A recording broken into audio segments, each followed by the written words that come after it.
Reading can be a distraction if you subordinate to an individual book and don't read the complementary opposite. Anytime you subordinate to one individual or even to a collective, you can infiltrate your own yearning and intrinsic drive and cloud the clarity of what you feel your mission. You read not with the idea that anybody's right. You read to extract things, to let what you know to be true, that you're building a foundation on, and you just keep adding to it.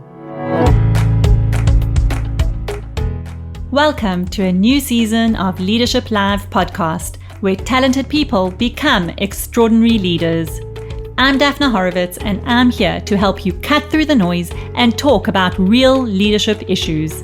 Down to earth, solid, caring and confident leadership. No theory, no pie in the sky, no frills or fluff. Because this is what the world needs most right now. For you to lead with confidence, clarity and impact so that you can build a business that builds people, grows profit and makes a difference.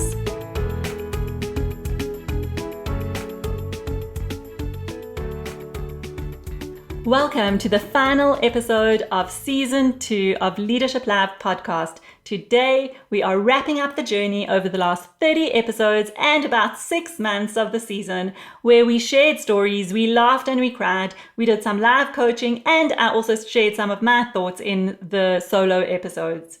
What's become clear to me over this time is that the most important aspect for being a great leader is self-awareness. Because when you understand yourself better, you also know what will likely work for you, where you need to stretch yourself, and perhaps where you need to hold yourself back as well. You become aware of your leadership style, how others perceive you, where your unique habits and talents lie, and strengths in fact, and also your blind spots.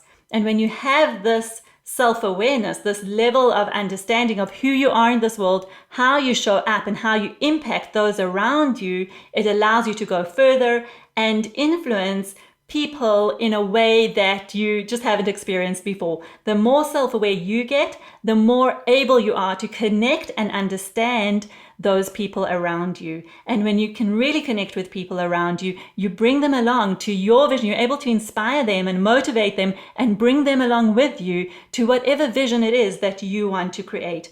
This is how you create alignment, by connecting and by understanding and by listening. And you really hone in those skills when you understand, connect, and listen to yourself first. So this is the premise of self-awareness. If you want to get the best results for your business or for your life, it really begins with you. When you have self-awareness, you build better relationships in and out of work.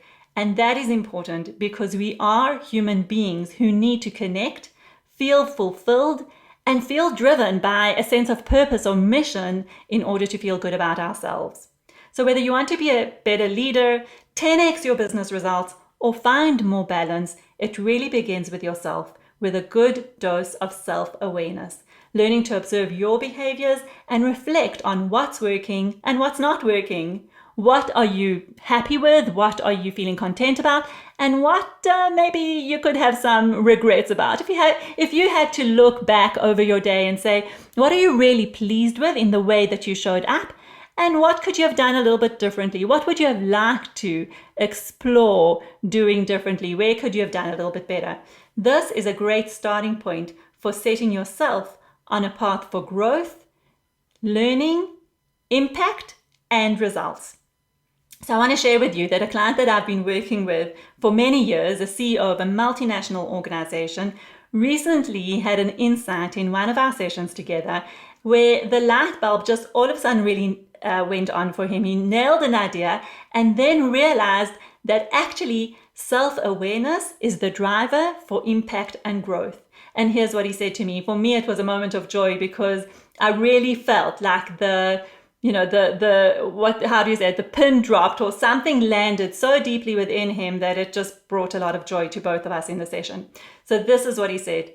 He said, it's become clear to me that self-awareness is such an important attribute or gift even.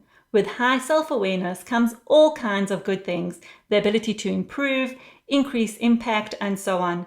By corollary, a lack of self-awareness is the biggest barrier to improvement. And that is really true. If we want to see improvement in our relationships, in our business, in our lifestyle, we really need to begin with asking ourselves the questions of where are we holding ourselves back, and where are we really allowing ourselves to shine, connect, and bring joy to ourselves and the people around us.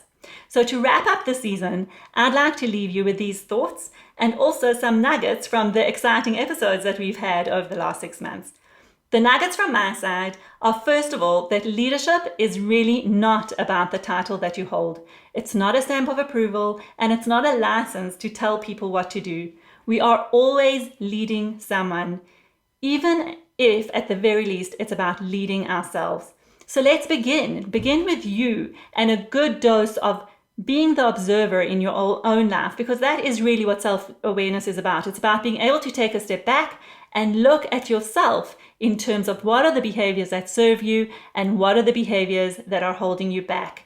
And then you can also start connecting with what is your purpose? How do you connect even deeper with the people around you? And how do you have the impact that you really want in the world so that you can bring more meaning and fulfillment and a sense of mission into your life? And that is certainly something that goes into a contribution that is beyond profit. It's about something more than that, something bigger. If you can connect to that bigger picture, then really amazing things start happening in your life. And I really believe and I see from experience that it begins with you. It begins with looking at yourself. And this is the journey we took in this season. So enjoy some of the highlights that I picked for you that really help people dive into the depths of their own self-awareness by sharing their stories, some stories of challenge and crisis and triumph over those. And then when you listen to those stories, think about how does it connect to you and the experiences and challenges that you might have had in your life. I enjoyed speaking with some extraordinary CEOs and well-known people in the personal development space. And they're all doing amazing things. It's a joy. It was an absolute joy to speak to them. And there's always something we can learn from other people's experiences and stories. So stop for a moment to reflect and think, what do you know for sure? And what do you want to know? Where do you want to go from here? And what is going to help you to get there? Are there habits you need to develop? Or perhaps some that you want to get rid of? Listen to the soundbites that follow and get inspired. How are you going to change your leadership and your life for the better? We can start small. It only takes one step at a time. But as long as we have that awareness and that way of thinking, we are beginning the journey and the results will follow. So listen and enjoy. I know that there are a lot of people who think of leadership as a title. Maybe they associate it with status, position, or the number of people that you are in charge of. I see leadership as much broader than that. I think leadership applies in different areas of our life. It's a skill that can be learned. And even if you don't have direct reports, or even if you're not even working at the moment, it doesn't have to do with work. If you look at different areas of our life, we are leading ourselves. We might be setting an example for people, especially if we're parents, we've got children who look to us for how to navigate our world, how to learn certain behaviors. So wherever we are, we actually have an opportunity to show leadership. And this is really how I want you to start thinking about leadership. It's not about getting an official stamp of approval to lead via a title or position of authority. It really doesn't matter who you're leading at any point in time. And it's really not about telling people what to do. It actually begins with leading ourselves. So really becoming aware of our behaviors and how they serve us, or perhaps sometimes hold us back. And when we become aware of how we are, we start to understand our impact in the world. And once we understand our impact, which is really on other people, then we can really look at what are the outcomes we're wanting to achieve. So it was government service in the FBI. So I had tiers of leadership, as you tend to do in the government. Everybody needs a job somewhere. Mm-hmm. And the individual who was my direct supervisor at the time, he he didn't show up as a leader should show up. I mean, I think there were some forms that I needed to sign immediately afterwards because I was technically injured on the job. Okay. And so he came to my house and, brought like the world's saltiest food with him. And I'm like, you do realize my heart just stopped. So maybe we should just not have that go. And then it was, and that was pretty much it. It was all a functionary thing of like, oh, I hope you're good. And, tell Melissa to call us if she needs anything. And that was pretty much it. And then when I showed up back at work, he's like, oh, looks like things have been a little bit tough as far as getting back ready for work. And he's like, you're showing up a little bit soft here, physically soft here. And I'm like, did he say that? Mike, you do realize that I was, yes, he did say that. And I was like, Mike, you do realize that I was 3 months ago, I was dead. And I've been trying to not be dead for the, subsequent 3 months. And here I am at work and I'm getting better every day. And then you go to the person who is about 3 levels above him, who is a tremendous human being. John was his name. And I went to go and see him one day and he's like, hey, you've been through it. What do you need from us? And I said, well, I just need time. And I told him about this conversation where the guy said, that I came back soft. And he's like, you take your time. You'll come back hard when you're ready, whenever you need to. But whatever you need between now and then, you let me know. And that has created not just a professional admiration that I have for this man, but a genuine relationship that endures to this day now, 10 years afterwards. What is the fear, the nervousness, what is lying underneath that? Yeah, control.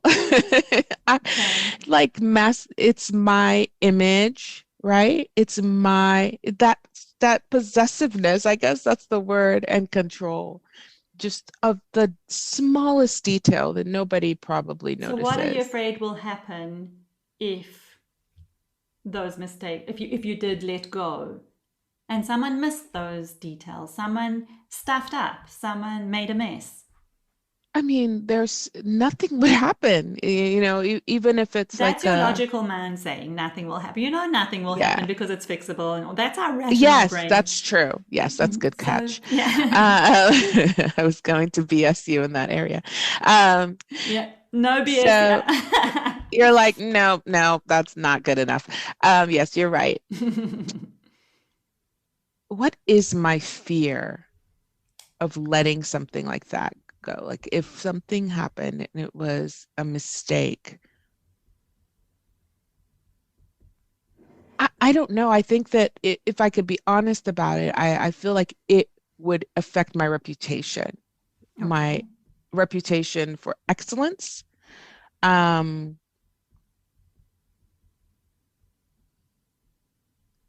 I think that's so much of what it is that it would look bad on me, not on anybody else, but on me.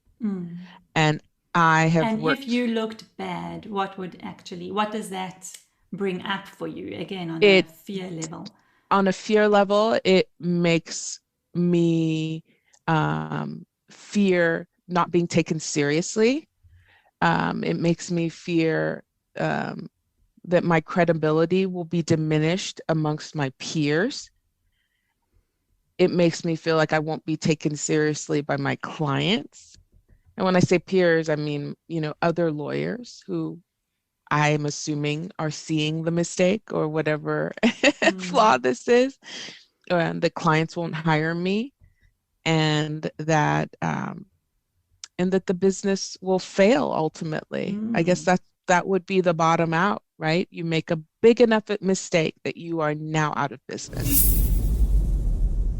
After working together for about 15 years, I was in a really dark place. I was drinking heavily. My work performance had really fallen off. My priorities had really gotten messed up. And I was kind of coasting. Did you know you were there when you were in that place of drinking, poor work performance? Looking back, I can, in the moment, I felt like I felt like all my work was being handled, so I had permission to do it. Right. I was, as long as my work was done, I justified it, saying, "Oh, my work's handled. I can leave work at noon and go to the bar and not show back up or come in late." And looking back, it was absolutely, it was horrible behavior from an employee. I put Tom in a bad position by acting that way.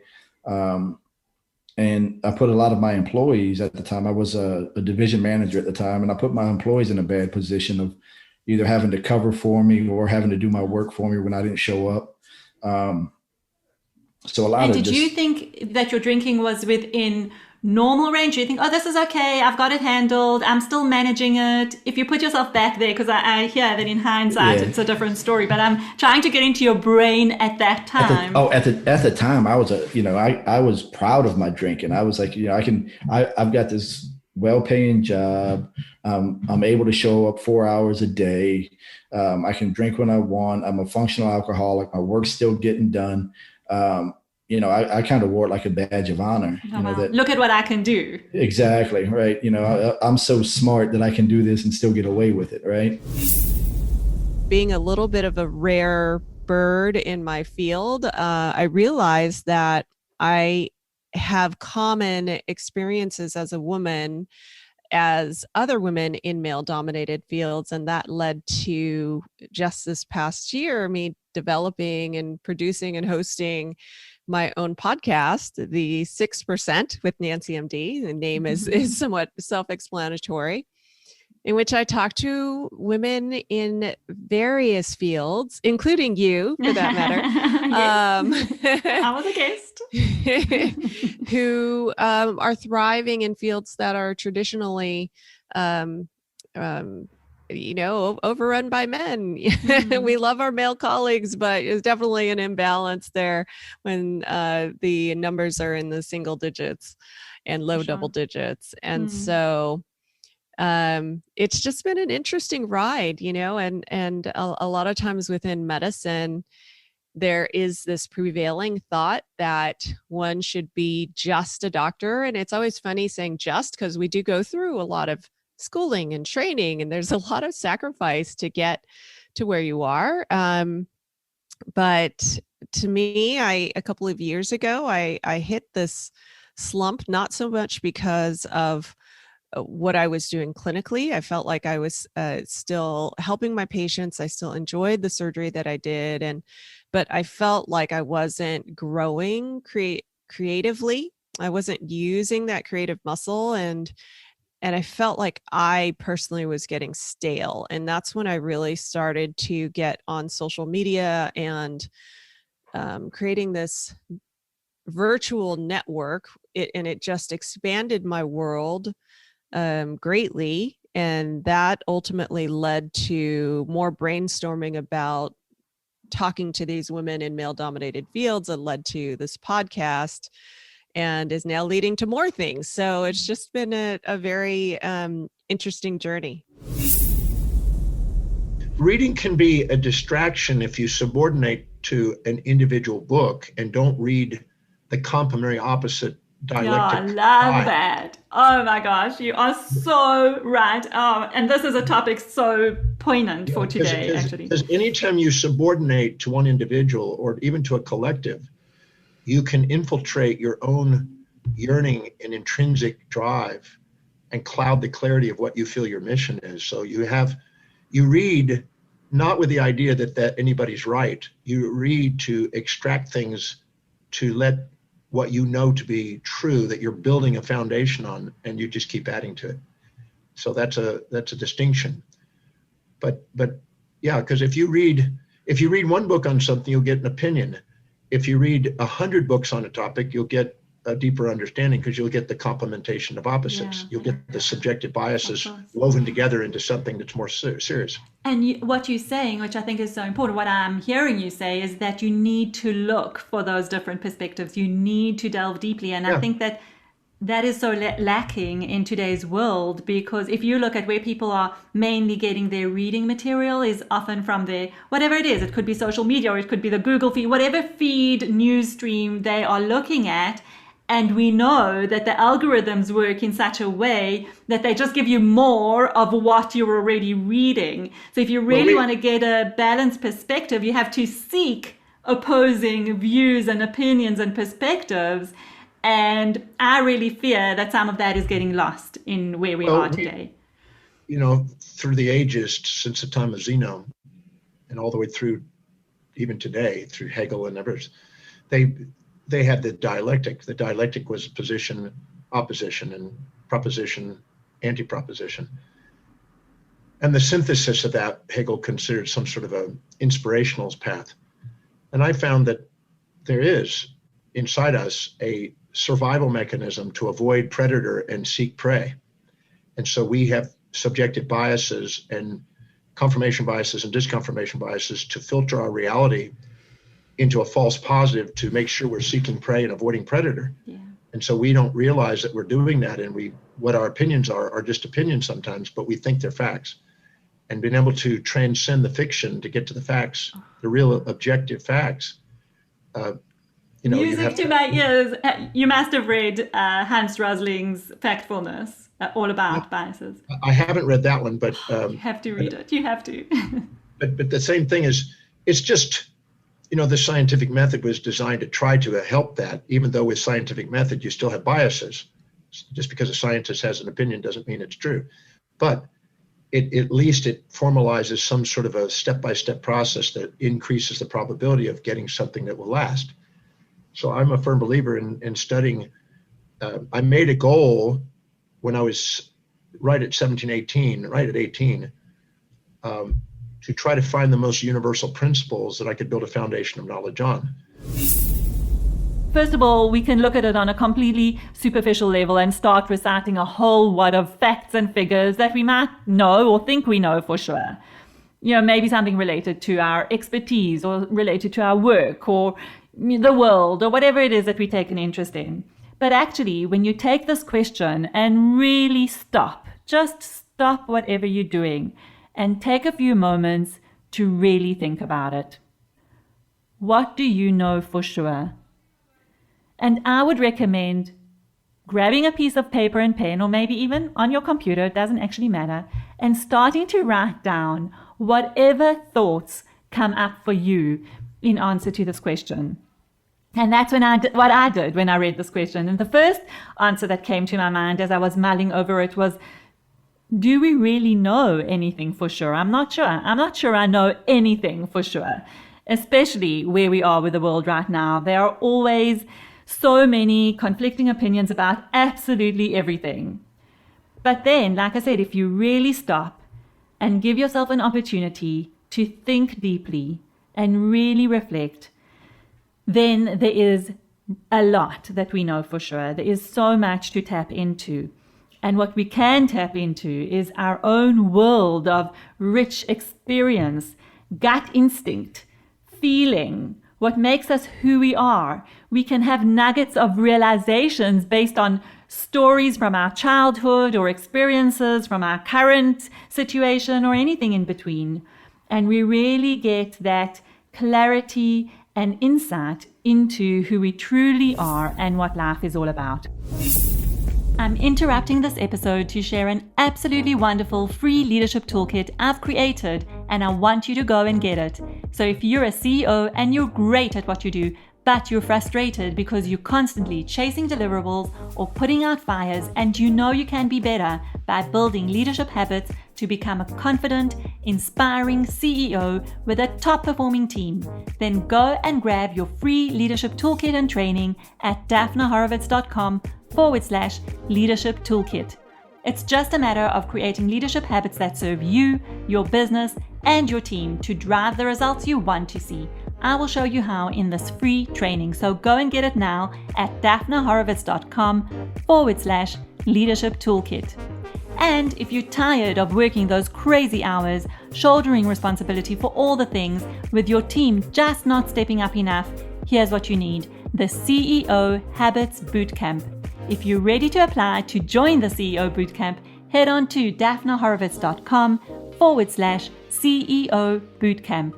I can't wait to see what that will do for your leadership and your business results. And remember, Once you make it a habit, it doesn't take that much time. Now, back to the show. There was a phase in my life where I gave up and I said, you know what, this God is not right. Look at me now. But as time continued, I learned that there was a lot of wrongs in me in terms of character, selfishness, and other things that God had to correct in me. And it would take me this experience to develop a better me. Wow. So I started gaining my hope back, knowing that if God didn't care, I would be dead. I wouldn't be sitting here. I'm here because it's still. Yeah. It's your immense faith in everything that you experience to say, almost like your 9 years in jail were your 9 years of character building school, right? Yeah. This is where you built your character, and your enormous faith, you can look at it now and say, God was leading you or guiding you to build those character aspects so that when you come out, you behave differently. Yep. And you create something different in the world. You'd be surprised now. I'll give you an example, Daphne. You'd be surprised now. Do you know now when someone brings me trouble, I just laugh because I've been through worse. Yeah. Actually, so I know how it to can't get much worse, right? Than what you've done. So I've got the skills. I know how to swerve through troubles and overcome. I'm a winner by nature. I'm a winner. Daphne, I win. You understand? I don't go into something I know I won't win. Then in 2014, it became apparent we needed a different structure because the founders were getting in their late 60s. The employees were investing in the company, but they didn't really want to own it. So we needed to figure out a better mechanism to actually transfer ownership to an entity that can help employee ownership. So we did what's called a formal ESOP, Employee Stock Ownership Plan, which is run by the United States Department of Labor, and it is a retirement benefit. So instead of employees putting money into the company and getting stock appreciation and distributions, now they get part of their compensation put into the stock ownership plan. They still get the stock appreciation as the company grows, but they don't get to have access to that money until they retire. So what is the benefit of doing it that way rather than what you had before, which is the stock ownership? Yeah, the investment. I call it skin in the game versus entitlement. Okay. The entitlement program is run by an ESOP trust. And so that gives the board a mechanism to be able to make decisions to run the company, because that's the question I get from people all the time is, if you're employee owned, how do you get anything done if everybody's voting on everything? Right. And that's not how it works. The employees only get to actually vote on only a few things, like selling the company, for example. But the trust is what actually owns the shares. The employees are participants. So it makes it easier for the board to actually manage the employee ownership rather than individual shareholders. Okay. So there's pros and cons to both. The real time I invest money and I get distributions is very motivating, but it wasn't sustainable for the long term. The ESOP is sustainable, but you don't get that feeling of, you just get an ESOP. First of all, it's always, when you have something that you're less good at, it's always work in progress. So I have to say it's still work in progress. What I try to do is to put myself in their shoes. It sounds like the obvious thing to do, but it's still not obvious to me.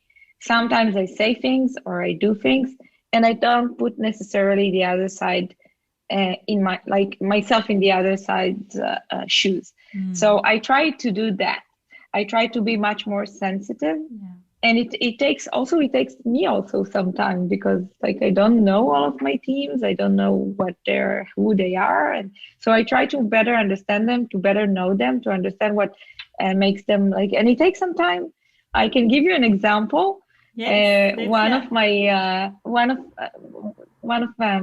a manager that I really love, and I love working with her. By the way, I try to get more and more women managers. For example, we are Israelis. We work around the clock, and it's for me very obvious But she's French and they don't work around the clock, not necessarily, let's put it this way. And the weekends are weekends and after hours are after hours, like a normal, like it should be. But like I wasn't realizing it, and I was like kind of sending her emails and texts and so on, and I didn't realize it, and actually she didn't say anything to me. But then I had a conversation with another person and they explained that to me, not regarding to her, but I understood later on, I understood that. So I understood that basically we were working well together until I was emailing her on the weekend. Yeah. And, you know, it's a small thing to do, like just being more sensitive to the other side. So I stopped doing that. So I don't, and then we had a discussion about it. And I said, like, I can not do that.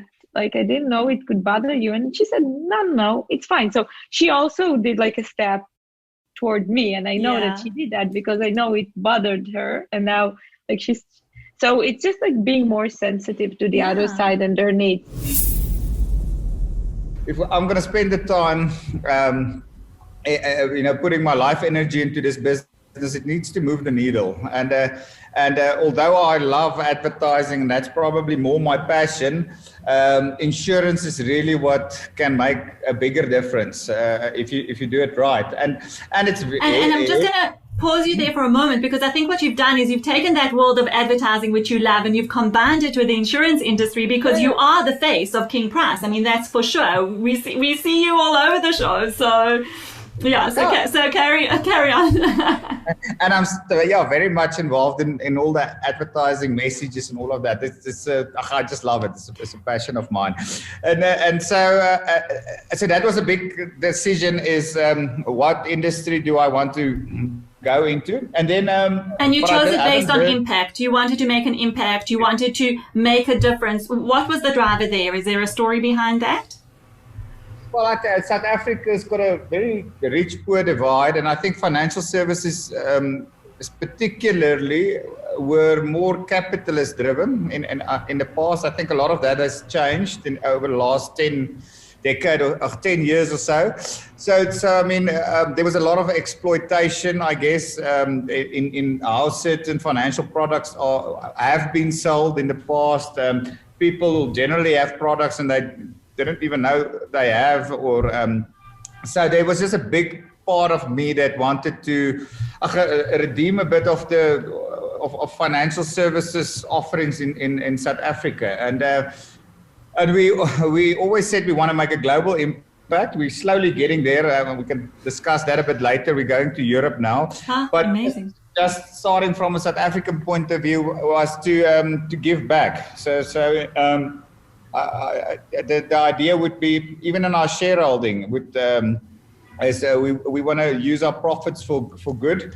That's personally also a mission of mine in life. I mean, you can only drive so many cars. What are you going to do then? You can't take your money forever. So rather do good with it and make an impact.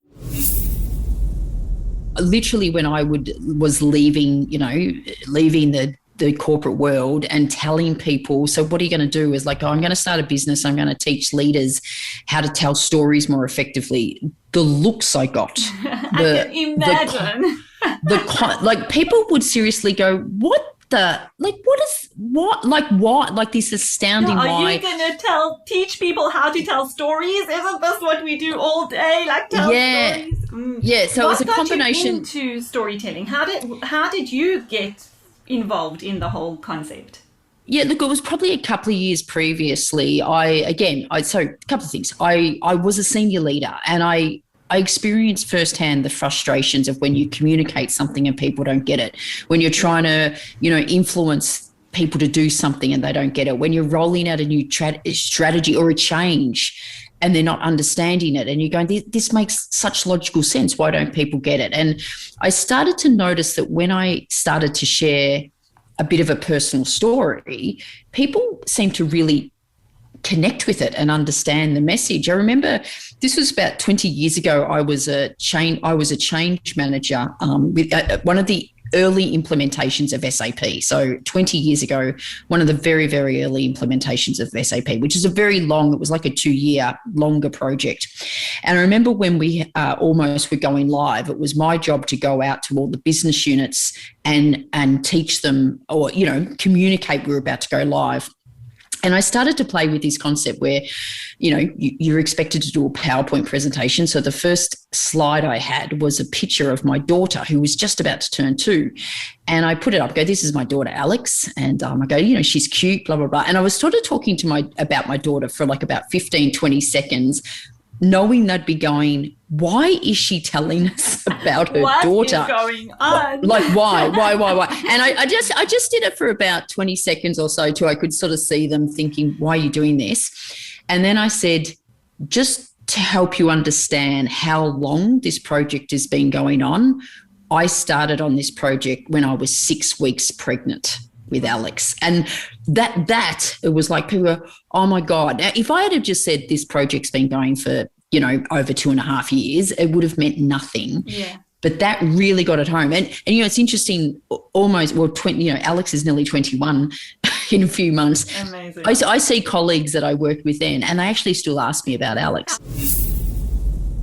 So I'm just going to jump in there, and then I'd love to hear from you, Molly, as well. But for me, it was kind of a knowledge that, this is the end. And I was actually fine with it. I wasn't scared or anything like that.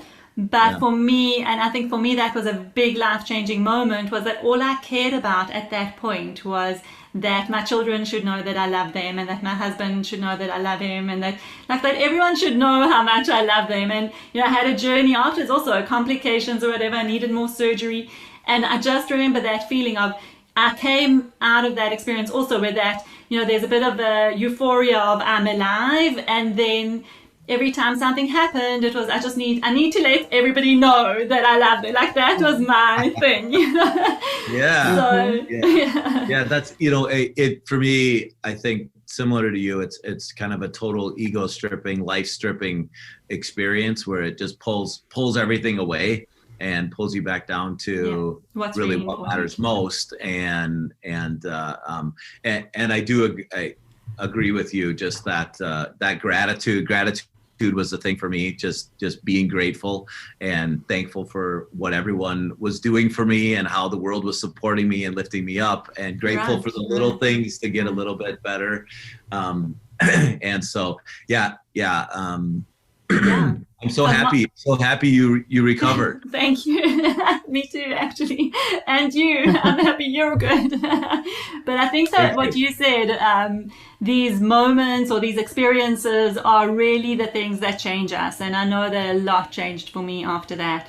But Molly, let's hear your perspective, because I know my husband's perspective. My mom was there, my dad, my siblings were overseas, but it influences everyone. Like, the whole family comes together, and the whole community as well. So tell us a little bit about that.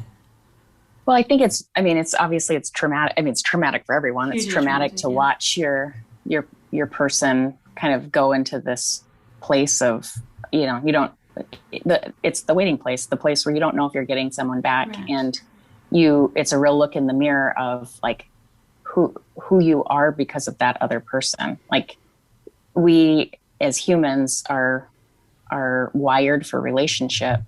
And when we, in my experience, like when we commit to our spouse and then you've had, several years with that person, you've created a life that has, you've entwined so many things. What can our viewers or listeners take from this particular moment? Set your own rules in the team.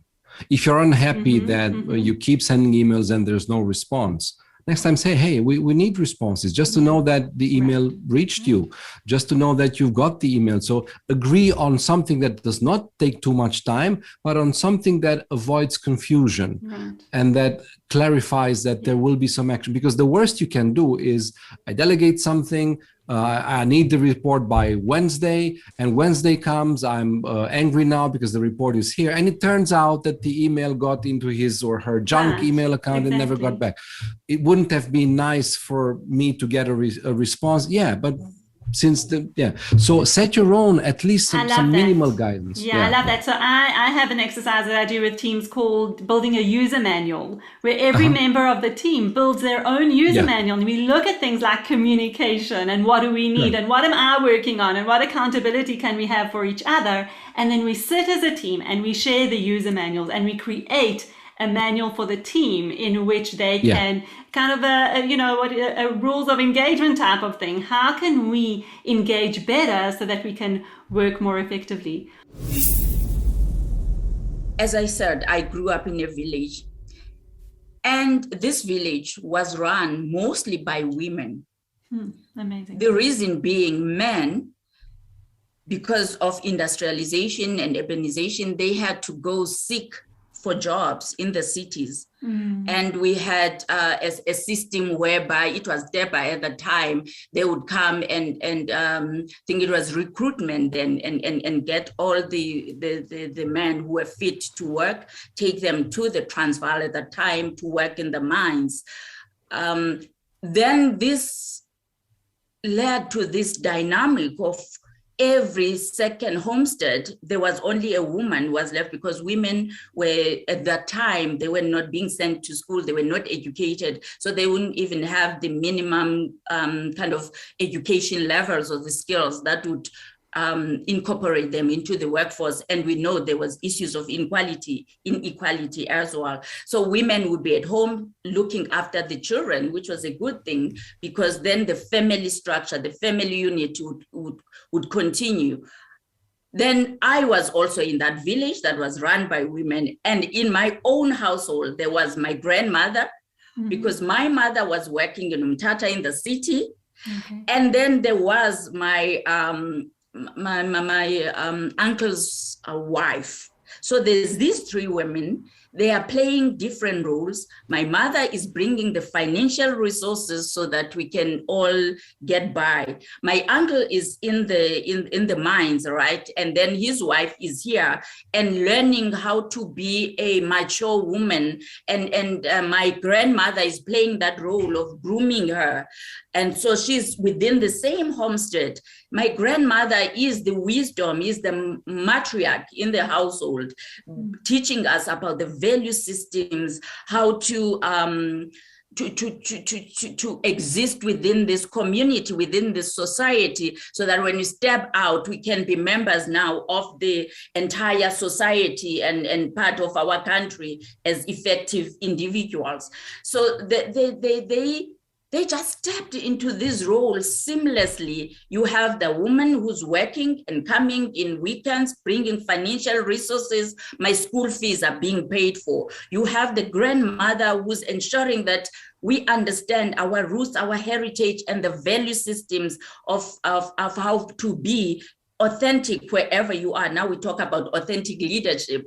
At that time, we didn't know, but he was teaching us to be true to ourselves, understand our background, and go out there and serve wherever we were as authentic people who were grounded and knew who we were. And then there's this youngster, the Makoti, the wife to my uncle, who still has the energy. When the uncle sends money, she sees to it that she organizes the cultivation of the mealie fields.